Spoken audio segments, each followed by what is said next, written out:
আপনারা জানেন 90-এর স্বৈরাচার বিরোধী আন্দোলনে দেশনেত্রী বেগম খালেদা জিয়ার আপসীর নেতৃত্বে গণতন্ত্র পুনরুদ্ধার হয়েছিল। আপনারা জানেন দীর্ঘ 17 বছরের মধ্যে প্রায় 1 দশক জনাব তারেক রহমান সেই 8,000 মাইল দূরে থেকেও তিনি আন্দোলনের নেতৃত্ব দিয়েছিলেন। সেই নেতৃত্বের ফলে জনগণ যে ভোটাধিকার হারিয়েছিল সেই ভোটাধিকার আবার আমরা ফিরে পেয়েছি। ইলিয়াস আলী গুম হয়েছে, চৌধুরী আলম গুম হয়েছে, সুমন গুম হয়েছে, হাজার হাজার মানুষ গুম হয়েছে। এবং এর পরবর্তীতে আপনারা জানেন কি পরিস্থিতি হয়েছিল। 24-এর হাজার হাজার ছাত্র জনতার রক্তের বিনিময়ে আমরা পেয়েছি অন্তর্বর্তীকালীন সরকার, নতুন বাংলাদেশ। সেই অন্তর্বর্তীকালীন সরকার কিভাবে হলো? সেই রংপুরের আবু সাইদ, চট্টগ্রামের ওয়াসিম সহ এই কেরানীগঞ্জের সন্তান রিয়াজ শহীদ হয়েছে।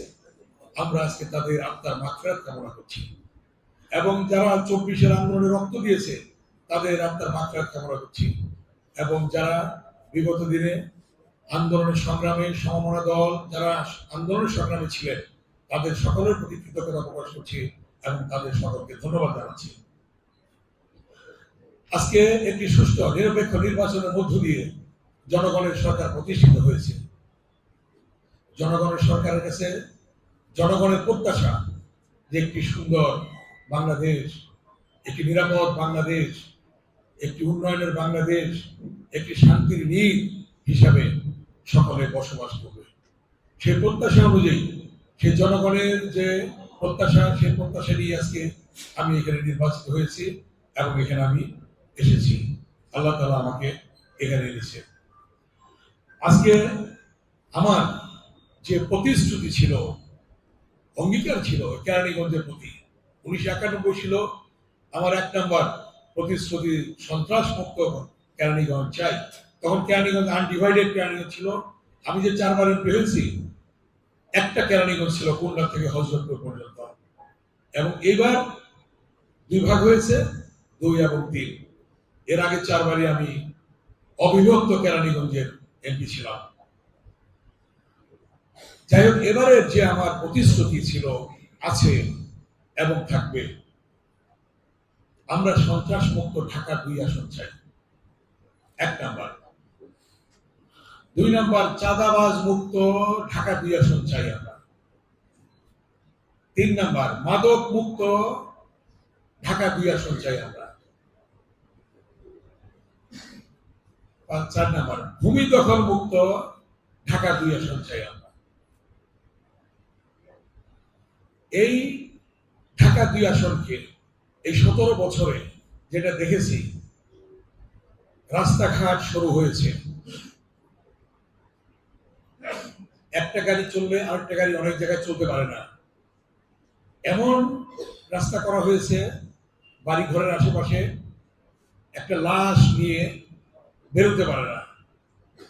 আমি আমাদের ইউনো মহোদয় রয়েছেন এখানে, তার নেতৃত্বে এই কেরানীগঞ্জকে একটি পরিকল্পিত শহর হিসাবে গড়ে তোলার জন্য, একটি আধুনিক শহর হিসেবে গড়ে তোলার জন্য প্রয়োজনে যা ব্যবস্থা নেওয়া প্রয়োজন সেগুলি আমাদের ইউনো সাহেব সহ যারা কর্মকর্তারা রয়েছেন বিভিন্ন ডিপার্টমেন্টে, তারা এই ব্যাপারে পদক্ষেপ নেবেন এবং এই ব্যাপারে আমি আপনাদের পাশে থাকব, জনগণ আপনাদের পাশে থাকবে।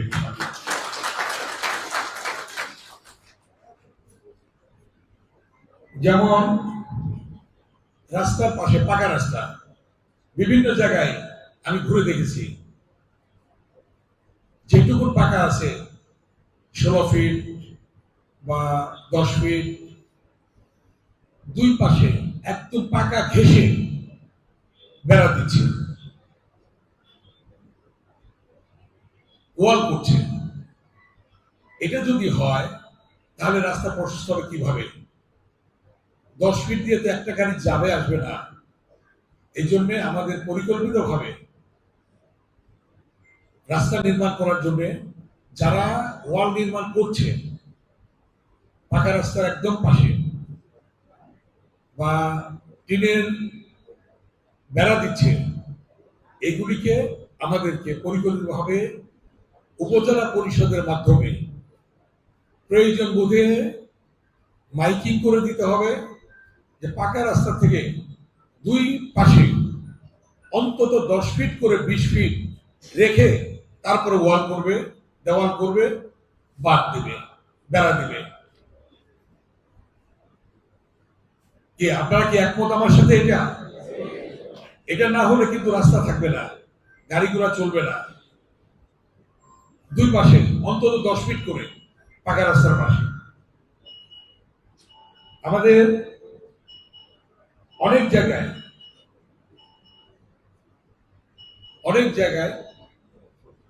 আমরা রাস্তা ছাড়তে চাই না, কিন্তু রাস্তা ছাড়ার জন্য কাউন্সিলিং করতে হবে, প্রয়োজন বুঝে মত বিনিময় করতে হবে, প্রয়োজন বুঝে বুঝাইতে হবে এই রাস্তাটা হলে আপনার জমির দাম বাড়বে, আপনার বাড়ির দাম বাড়বে, আপনি উপকৃত হবেন। এই জিনিসটা আমাদের বুঝিয়ে এটা করে ফেলতে হবে। আর আমাদের অনেক জায়গায় আমি ঘুরে দেখেছি মাঠ প্রয়োজন। আমাদের সরকারের একটা পরিকল্পনা আছে, যেখানে খাস জায়গা বা সরকারি জায়গা যদি জমি কিনে মাঠ না করা যায়, সেখানে খেলাধুলার জন্য, ছেলে মেয়েদের জন্য, তাদের প্রসারের জন্য মাঠ নির্মাণ করা। এই জিনিসটি আমাদের 31 দফার মধ্যে রয়েছে। শিক্ষা ব্যবস্থা ঢেলে সাজাতে হবে। কিভাবে?